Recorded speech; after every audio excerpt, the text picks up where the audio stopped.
Boa tarde, caros internautas. Mais uma vez estamos juntos com vocês neste programa de curiosidades da Igreja Católica. E hoje o nosso tema é sobre o celibato. Este tema que é tão discutido por muitos, aceito por muitos, não aceito por outros, mas que de fato existe e está inserido na doutrina da Igreja Católica. O celibato vem da palavra latina celibatus, que é o estado daquele que não é casado ou que é célibe.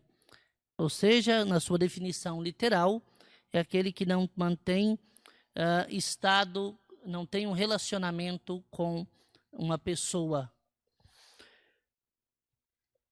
No cristianismo, o celibato tomou uma proporção muito alta, porque se visa muito o Cristo, Jesus Cristo, nosso Senhor, como modelo para todos nós, sejam os padres, sejam os religiosos ou sejam os consagrados.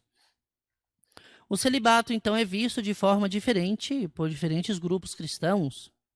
O apóstolo São Paulo, por exemplo, vai fazer referência ao sexo fora dos laços do casamento, como escreve na sua carta de 1 Coríntios. É bom para um homem não ter relações sexuais com uma mulher. Mas, devido à tentação de imoralidade sexual, cada homem deve ter a sua própria mulher e cada mulher seu próprio marido. Vamos verificar no versículo 1 e 2. Eu desejo que todos sejam como eu sou, mas cada um tem o seu próprio dom de Deus.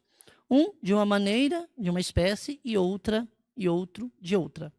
Para os solteiros e as viúvas, digo que é bom para eles permanecerem como eu sou. Mas se eles não podem exercer autocontrole, devem casar-se. Por isso é melhor casar do que queimar com paixão. É o que nos recorda o versículo de 1 Coríntios 7, 9. Quero que você seja livre de medos. Solteiro, o homem está preocupado com as coisas do Senhor, a forma de agradar ao Senhor. Porém, o homem casado está preocupado com as coisas mundanas, como agradar a sua esposa, e seus interesses estão divididos. E a mulher solteira está preocupada com as coisas do Senhor, como ser santa no corpo e no espírito. Mas a mulher casada está preocupada com as coisas do Senhor, está preocupada com as coisas mundanas, como para agradar ao marido. Digo isto para ser seu próprio benefício, para não estabelecer qualquer restrição sobre você, mas para promover a boa ordem e para garantir a sua indivisa devoção ao Senhor. Também em Timóteo, na sua carta a Timóteo, Paulo vai dizer: porém, o Espírito expressamente diz que nos últimos tempos alguns apostatarão da fé, dando ouvidos a espíritos enganadores e a doutrinas de demônios, que falarão mentiras e hipocrisias, tendo cauterizado a sua própria consciência, proibindo o casamento e mandando que se abstenham de alimentos que Deus criou para os fiéis, e para os que conheceram a verdade, para deles usarem com ações de graças. Em 1 Timóteo vai dizer: é necessário, pois, que o bispo seja irrepreensível, marido de uma só mulher, sóbrio, prudente, respeitável, hospitaleiro e apto para ensinar. Não deve ser apegado ao vinho, nem violento, mas sim amável, pacífico e não apegado ao dinheiro. Ele deve governar bem sua própria família, tendo os filhos sujeitos a ele com toda a dignidade, pois se alguém não sabe governar sua própria família, como poderá cuidar da Igreja de Deus? Então, o celibato vai estar presente já nas falas do apóstolo São Paulo, pois ele via que tanto o homem quanto a mulher estavam divididos quando estavam vivendo a vocação do matrimônio. Claro que aqui Paulo, ele não vai obrigar ninguém a viver, segundo ele, da maneira como ele vivia, porque alguns têm esta vocação, outros não. Se alguns não conseguem estar nesse estado, então é bom que se casem, é o que vai recordar o apóstolo dos gentios. E assim nós temos, então, as duas vocações, a vocação a viver o celibato e aqueles que vivem a castidade na sua vida matrimonial. A castidade, sim, deve ser vivida por todos de maneira irrepreensível, porém o celibato é para aqueles que não têm relacionamento com ninguém. A castidade é vivida pelos esposos, segundo também o seu estado de vida. Claro que é bom recordar que São Paulo vai dizer: tudo me é permitido, mas nem tudo me convém. Não é pelo fato de serem casados que podem realizar tudo o que querem. Por isso devem viver a castidade. E celibato está pertencente à castidade quando se fala neste abster-se de relações sexuais, ou seja, não ter nenhum contato, no caso dos homens, com as mulheres, ou no caso das mulheres, com os homens. Temos uma realidade na perspectiva católica. Para nós, Igreja Católica Apostólica Romana, a castidade antes do casamento é uma forma de conhecer aquele que se relacionarão. A Igreja aceita que o desejo pelo prazer sexual faz parte da natureza humana, mas que a felicidade e o prazer não são sinônimos. O prazer poderia transformar o parceiro sexual em um meio, transformá-lo em um instrumento sexual.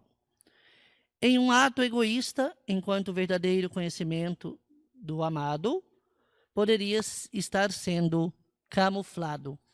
É aquilo que nós falamos: tudo me é permitido, mas nem tudo me convém. Por isso que a Igreja sempre orienta nesta questão da castidade aos que ainda estão se preparando para a vida matrimonial, que possam esperar e assim esperem em Deus e vão se preparando para a sua entrega ao seu cônjuge, quando assim receberem a bênção matrimonial, porque essa entrega ao cônjuge seria como que a entrega também ao próprio Cristo, fazendo de seu leito uma espécie de altar no qual se realizará um sacrifício.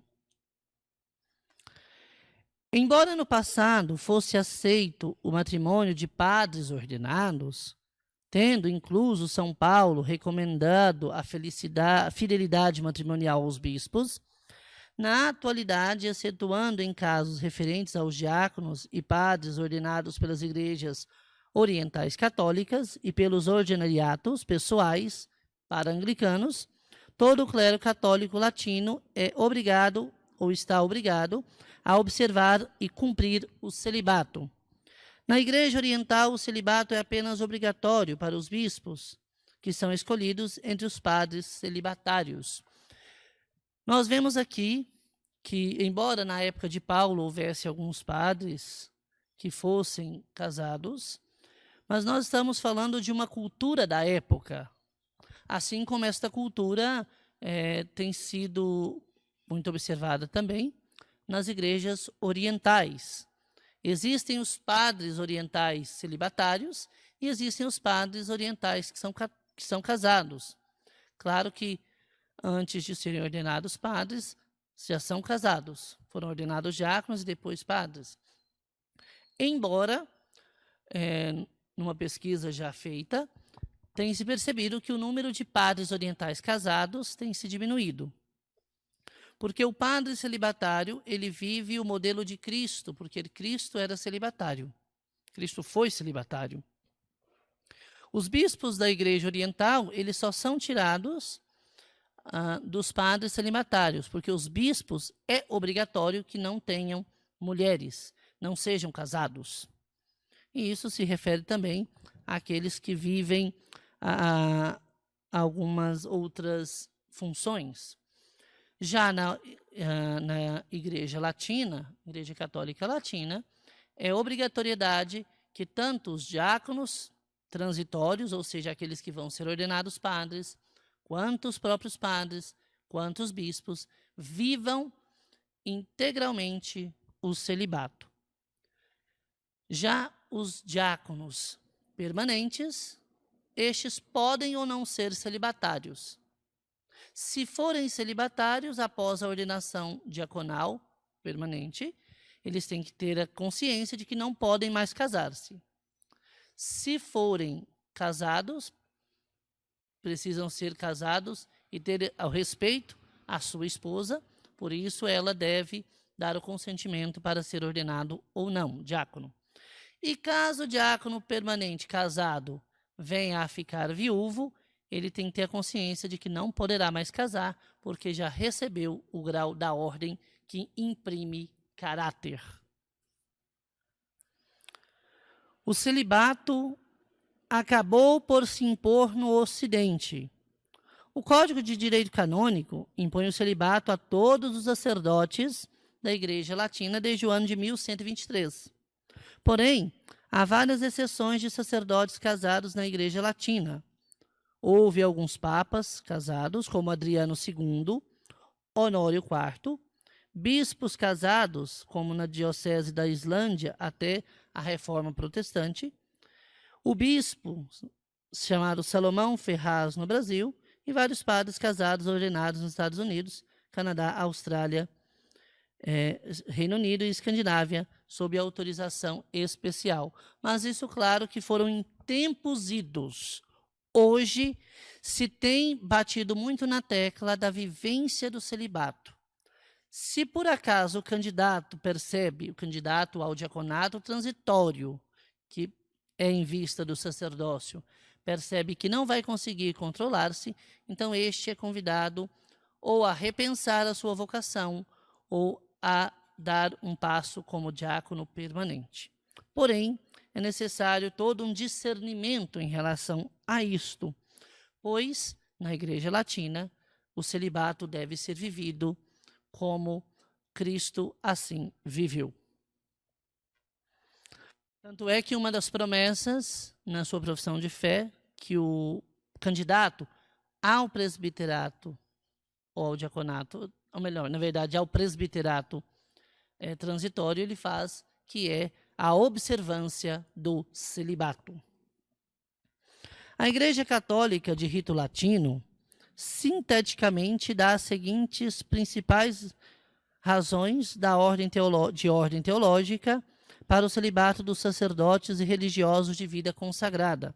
Também os religiosos, quando eles vão ser consagrados, quando vão professar seus votos perpétuos, desde os votos simples, já tem que ter essa consciência, mas mais ainda nos votos perpétuos, eles vão professar os votos de obediência, caridade e castidade. E essa castidade está vinculada também ao celibato. Para religiosos, já existem alguns consagrados de vida apostólica ou de algumas determinadas casas apostólicas, que muitos desses consagrados já são casados. Eles entram para esta comunidade já com a família, ou lá na própria comunidade vão discernir que talvez a vocação seja matrimonial. Ali estes não vivem o celibato, mas vivem a castidade no seu estado de vida matrimonial. Com o celibato, os sacerdotes entregariam-se ou entregam-se de modo mais excelente a Cristo, unindo-se a Ele com o coração indiviso. O celibato facilita ao sacerdote a participação no amor de Cristo pela humanidade, uma vez que ele não teve outro vínculo nupcial a não ser o que contraiu com a sua igreja. Com o celibato, os clérigos dedicariam-se com maior disponibilidade ao serviço dos outros homens, ou seja, da igreja como um todo. A pessoa e a vida do sacerdote não são possessão da igreja, que faz às vezes de Cristo seu esposo.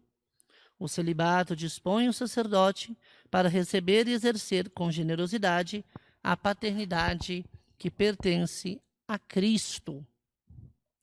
Assim, vamos observar que quando o sacerdote, ou no caso o diácono transitório, ele vai ser ordenado, ele tem a igreja como sua única esposa, porque ele vai fazer, sobretudo o sacerdote, ele vai fazer as vezes de Cristo.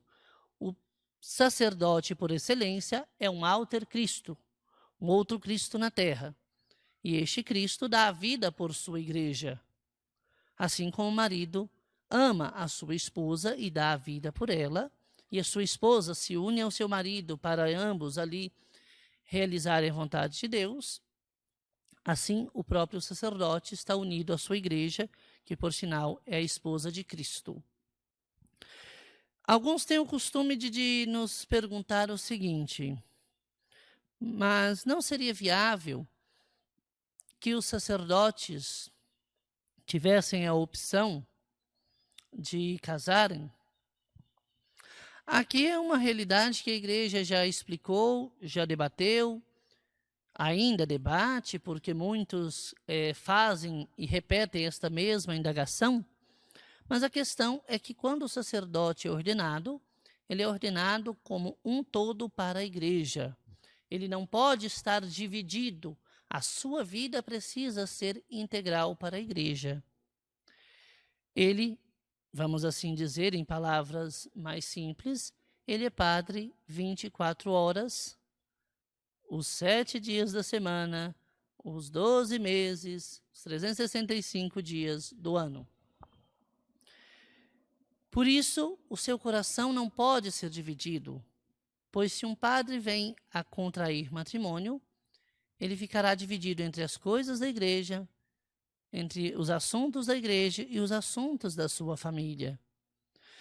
Tirando também que, normalmente, os padres são sempre transferidos e, em muitos lugares, exercem funções muito desgastantes.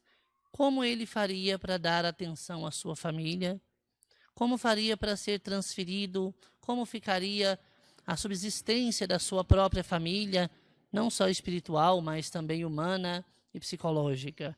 Por isso, se dá esta normativa de que o padre seja celibatário e o seu coração esteja apenas visando e focando-se em um único ponto, em uma única realidade: Cristo e a sua esposa, que é a igreja. Por isso fica assim a nossa resposta àqueles que tanto indagam esta situação do celibato. Vamos então fazer um pequeno intervalo e daqui a pouco retornaremos com a história do celibato.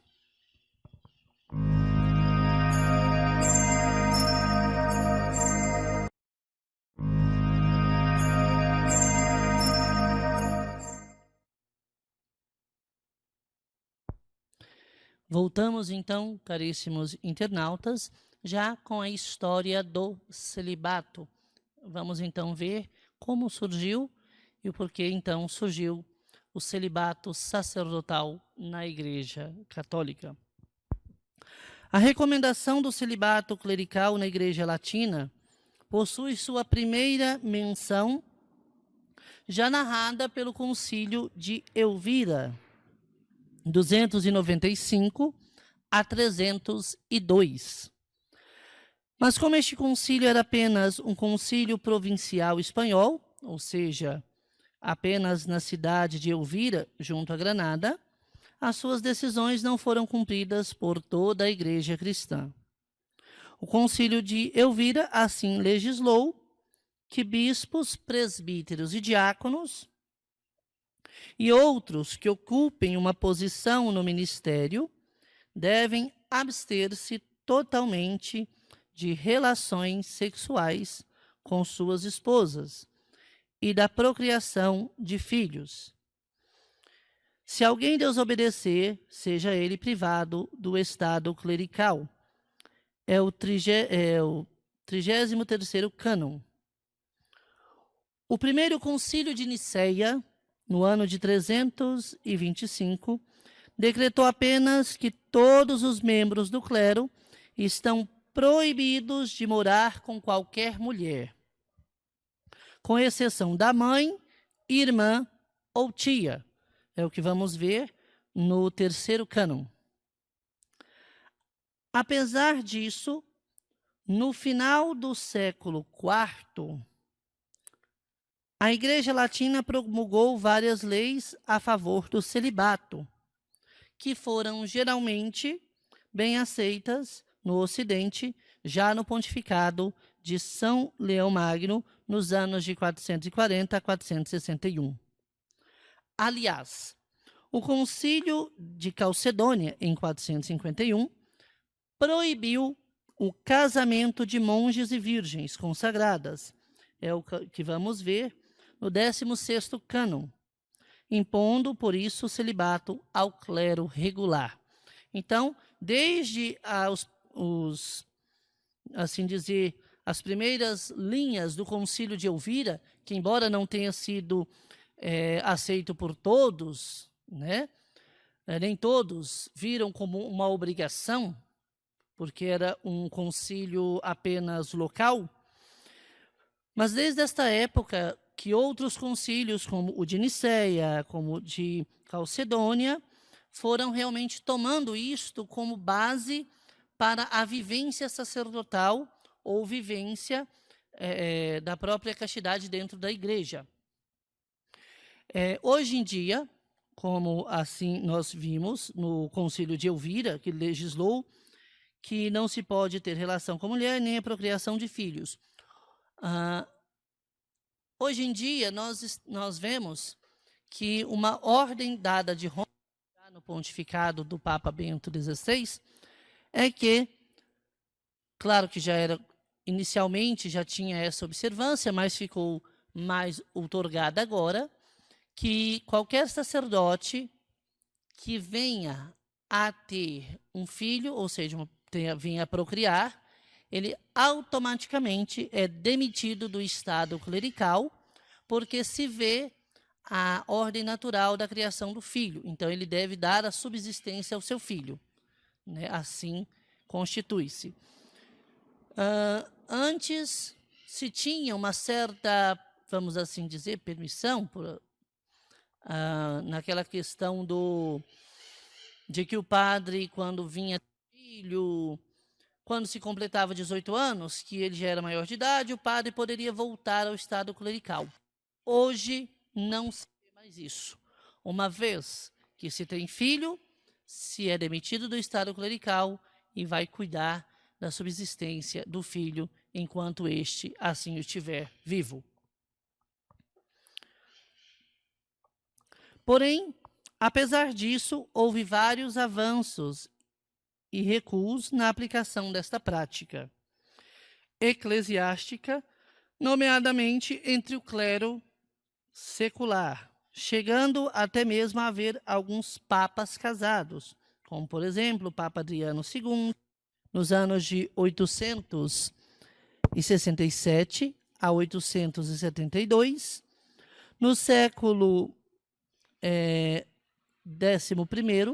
no século XI, na verdade, vários papas, especialmente Leão IX, 1049 a 1054, e Gregório VII, 1073 a 1085, esforçaram-se novamente para aplicar com maior rigor as leis do celibato, devido à crescente degradação moral do clero, pois, como nós sabemos, é de obrigação do Papa velar pela ordem moral da Igreja e daqueles que são os seus colaboradores ou que são membros da hierarquia, causada em parte pela confusão instaurada pelo desmembramento do Império Carolíngio. Naquele período, houve padres e bispos que chegaram a mostrar publicamente que tinham esposas ou concubinas. Segundo fontes históricas, durante o Concílio de Constança, de 1414 a 1418, 700 mulheres atenderam sexualmente os participantes. Claro que isso daqui é segundo algumas fontes históricas, mas que ainda são, assim, por assim dizer, não tão confiáveis. Por fim, o primeiro concílio de Latrão do ano de 1123 e o segundo concílio de Latrão, em 1139, condenaram e invalidaram o concubinato e os casamentos de clérigos, reforçando assim o celibato clerical, que já era, na altura, uma prática frequente e aceita pela maioria como necessária.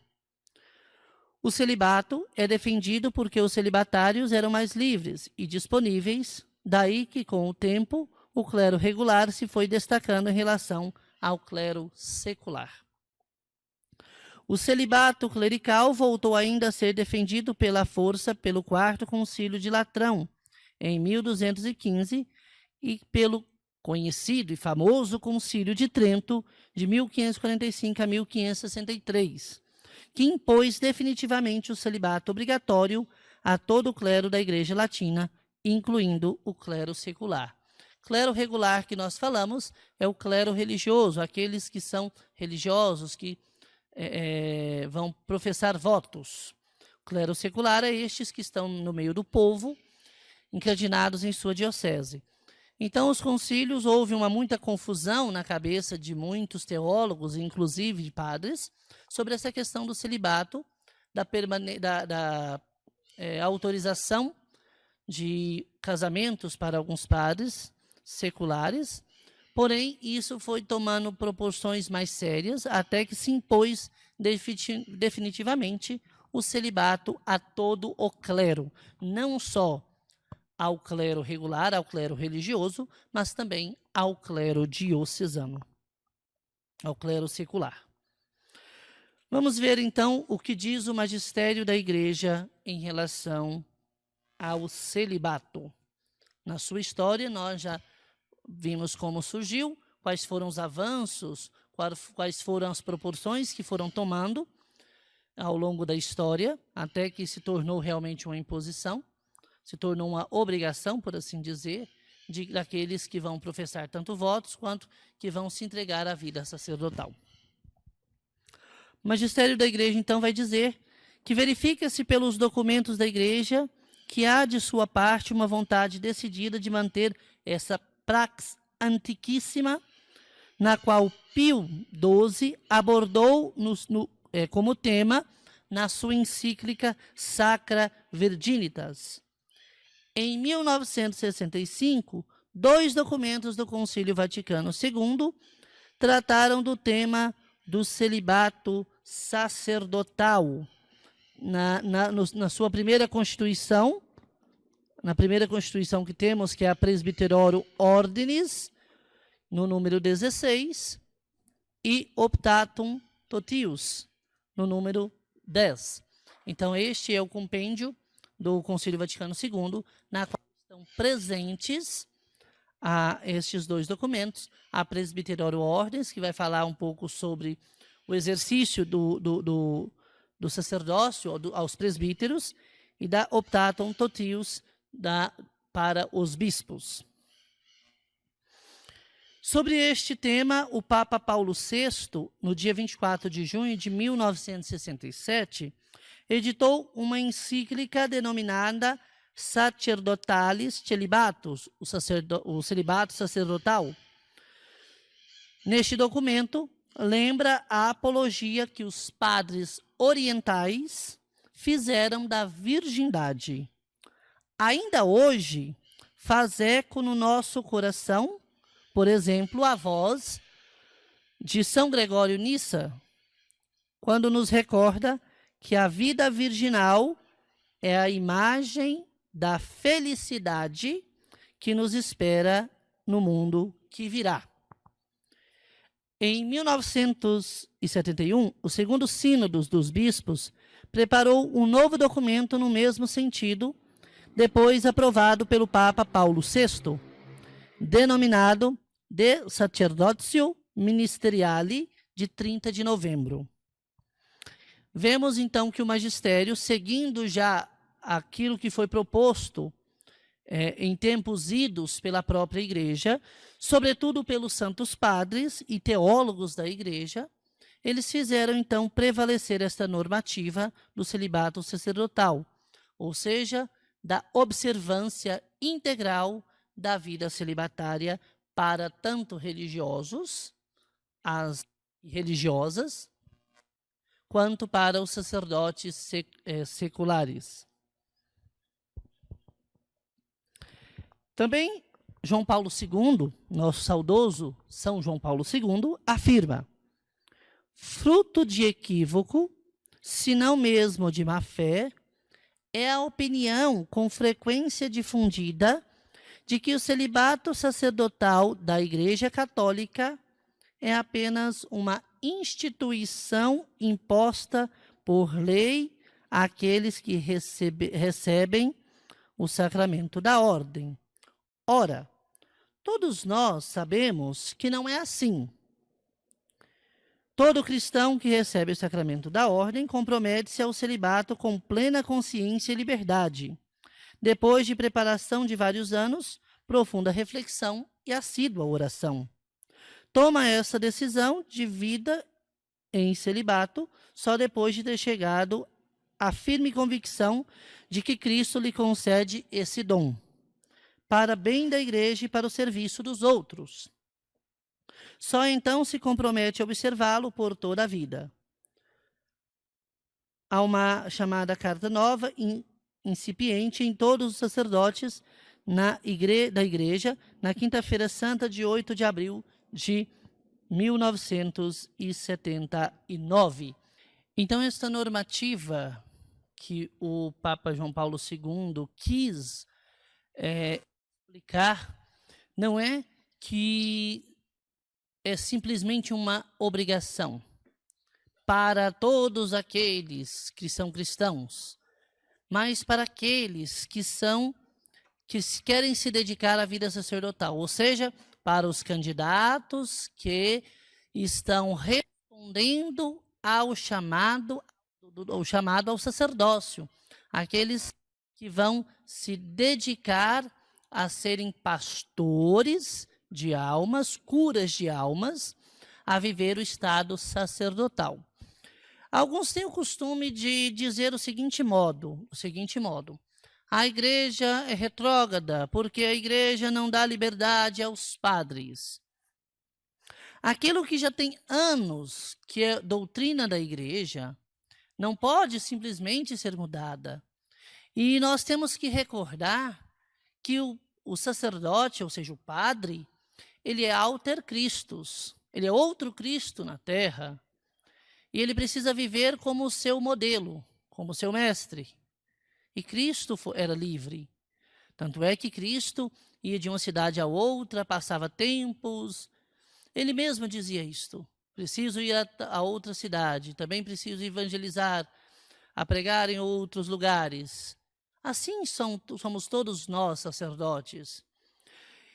E alguns, inclusive, atribuem o celibato a algumas atrocidades acometidas por alguns membros da igreja. Esta colocação, ela cai por terra porque algumas atrocidades que foram cometidas por alguns membros, alguns sacerdotes, não foram cometidos só por sacerdotes, mas nós vemos também que foram cometidos por pais de família, homens que não eram sacerdotes, enfim. Então, isso não é uma justificativa para que o celibato seja quebrado. E, de fato, aqueles que são candidatos ao sacerdócio precisam viver o seu celibato de maneira integral. E quando falamos de celibato também, não estamos simplesmente falando na questão sexual, mas nós estamos falando na doação integral da sua vida pela igreja e pelo reino. Ou seja, um coração que não é dividido. Assim, João Paulo II, ele só dá clareza, uma explicação, mais clara, daquilo que é uma normativa de anos e anos, que foram também muito temas tratados por seus antecessores. Bento XVI, recentemente, em Mariazal, disse: para compreender bem o que significa a castidade, devemos partir do seu conteúdo positivo, explicando que a missão de Cristo o levava a uma dedicação pura e total para com os seres humanos. Nas Sagradas Escrituras, não há nenhum momento de sua existência donde em seu comportamento com as pessoas se vislumbre pegadas de interesse pessoal. Os sacerdotes, religiosos e religiosas, com o voto de castidade no celibato, não se consagram ao individualismo ou uma vida isolada, mas sim promove solenemente, por totalmente e sem reservas, ao serviço do reino de Deus, as relações intensas das quais são capazes. Foi a homilia proferida na Basílica de Mariazell, na Áustria, no dia 8 de setembro de 2007. Ou seja, quem vive o celibato não é que está vivendo o individualismo, mas vive a sua unidade com o próprio Cristo, em que nos tornamos um só com Cristo, de maneira integral, seja a nossa vida humana, seja a nossa vida espiritual. Não é que os que são casados não vivam, mas nós vivemos de maneira integral. As ações, as palavras, os pensamentos precisam estar em decorrência com os mesmos de Cristo. Por isso que o celibato ele é defendido e, ao mesmo tempo, ele é, por assim dizer, observado a cada tempo na Igreja. Nós tivemos recentemente o Sínodo da Amazônia, em que, por sinal, alguns teólogos ou alguns pensadores se acharam no direito de exigir uma posição da Igreja em relação a essa temática. O Santo Padre, o Papa Francisco, seguindo a linha dos seus antecessores, ele deixou claro que este tema não tem mais que ser tratado. O que foi definido, está definido. O que a Igreja decretou, está decretado, como aquela famosa frase, Roma locuta causa finita. Ou seja, o que Roma falou, o que Roma decretou, é causa encerrada, pronto. E o mais interessante é que muitos ainda tentaram, padres que possam ordenar alguns homens casados na Amazônia devido à falta de padres que lá se tem. Não se falava de padres, falava-se de diáconos permanentes.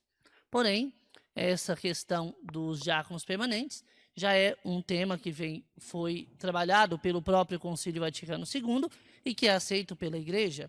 Logo, o Sínodo apenas deu um pouco mais de ênfase a isso na realidade evangelizadora, missionária na Amazônia. Já a questão de padres vão permanecer do mesmo jeito.